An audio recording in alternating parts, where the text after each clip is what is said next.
जवान था, मस्जिद में आया, लोगों से कहने लगा रोटी खिलाओ।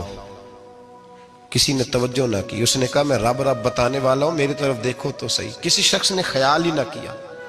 फिर उसने कहा यार थोड़ा सोचो। नमाजियों से कहा, अहले इलाका से कहा, उन्होंने कहा तेरी तरह के बड़े दरवेश देखे। मस्जिद के मेहराब में वो रब करीम का बंदा इंतकाल कर गया।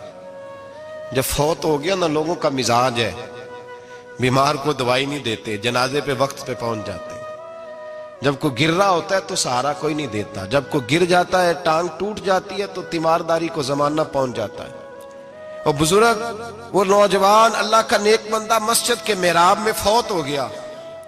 हजरत फज़ैल इब्न अय्याज़ कहते हैं इमाम साहब ने ऐलान किया चंदा दो, कोई लावारिस फौत हो गया, कफन देना। चंदा इकट्ठा हुआ, कफन खरीदा, जनाजा पड़ा, इशा के बाद दफन करके आए।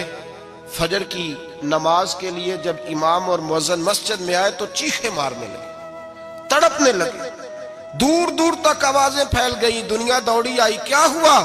कहने लगे वो जो तुमने कफन पहनाया था वो यहां पड़ा हुआ है, और देखो कफन पे तहरीर लिखी है। तहरीर क्या है? अर्श के मालिक ने फरमाया मेरे दोस्त ने रोटी मांगी, तुमने दी नहीं।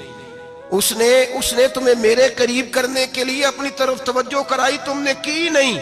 और मेरा यार तुम्हारे कफन का मोहताज था, संभाल के रखो अपना कफन, मैंने उसे जन्नत का लिबास अता फरमा दिया, संभाल के रखो। ये कोई लावारिसों का टोला है? आला हजरत फाजिल बरेलवी रहमतुल्लाह अलैह के मकान की दीवार गिर गई। एक कोना मकान का, आप जानते हैं पुरानी दीवारें छोटी होती थी और बारिशों में अक्सर घरों की दीवारें गिरी हुई होती थी। एक साइड की दीवार गिर गई तो उस कोने में हिंदुओं का घर था। अब मिस्त्री साहब रात को आए, उनसे बात हुई तो कहने लगे सवेरे काम शुरू करूंगा। कहा एक दो साहब ने कि हिंदुओं का घर साथ है और वो दुश्मन भी बड़े ज्यादा है, तो रात को ही हो जाए। कहने लगा जी नहीं मेरी मजबूरी है, मजदूर कहां से लाऊंगा, बड़े मामलात हैं, सवेरे शुरू होगी। अब रात को मौलाना जफरुद्दीन बिहारी अलैहि रहमा कहते हैं बच्चे मदरसे के, बाकी सारे लोग, सबको जमा किया गया, चूंकि उस तरफ से थोड़ा खतरा था हिंदुओं की जानिब से। कहा जनाब ये बड़े दुश्मन है इस्लाम के, तो इस तरह करो कि दो तीन बच्चों की ड्यूटी लगाएं या कुछ लोगों की यहाँ रात को पहरा दिया जाए। ठंड भी बड़ी ज्यादा थी, खड़ा होना भी मुश्किल था। आला हजरत रहमतुल्लाह अलैह इशा की नमाज के बाद जल्दी उजरा खास में तशरीफ ले जाते थे। उस रात जब देखा ना बाहर शोर हो रहा है तो उसी तरह सर पे एक रुमाल लपेटा तो बाहर आ गए। कहने लगे क्या शोर है? कहा हुजूर सर्दी जरा ज्यादा है तो यहाँ किसी की ड्यूटी लगानी है पहरे की। 2 मिनट खामोश रहे, फिर फरमाने लगे कोई जरूरत नहीं, जाओ सो जाओ सारे जाके, कोई जरूरत नहीं, जाओ अपने अपने घरों को, कोई आदत नहीं, पहुंच जाओ। कहा हुजूर मेहरबानी करे, वो तय होने लगा था। फरमाया मेरी वजह से क्यों कोई सारी रात बेदार रहे, जाओ तुम्हें कहा ना आराम करो। लोग सो गए। सुबह फजर की नमाज पढ़ के आला हजरत रहमतुल्लाह ताला अलैह जब सीढ़ियां उतर रहे थे रजा मस्जिद की, तो वो जिस हिंदू की जानिब से ज्यादा खतरा था वो सीढ़ियों पे बैठा था, मस्जिद की सीढ़ियों पे।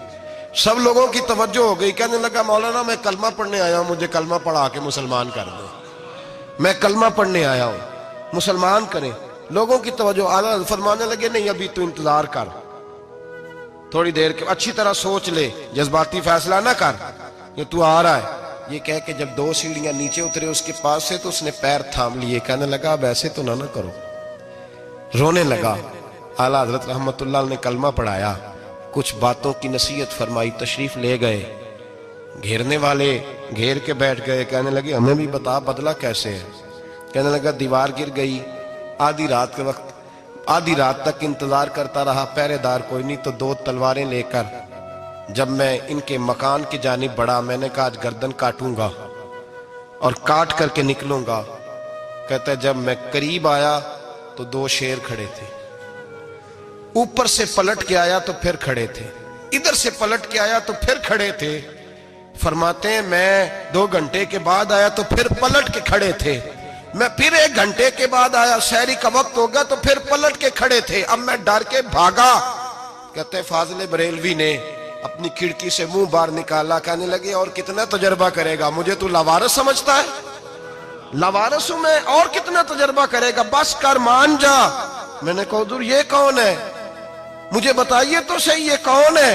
تو کہنے لگے میں نے ساری زندگی رسول اللہ کی عظمت کا دفاع کیا ہے، ساری زندگی غوث اعظم کے نعرے لگائے ہیں، ابھی تو یہ مدد صرف غوث پاک جیلانی کی بھیجی ہوئی ہے، ابھی تو غوث اعظم کی بھیجی ہوئی مدد ہے، مولا علی ابھی پیچھے ہیں، دو جہاں کے محبوب ابھی اس سے پیچھے ہیں، وہ تو ابھی پیچھے ہیں، پیچھے کھڑے ہیں کہ ضرورت پڑی تو ہم بھی تیار بیٹھے ہیں۔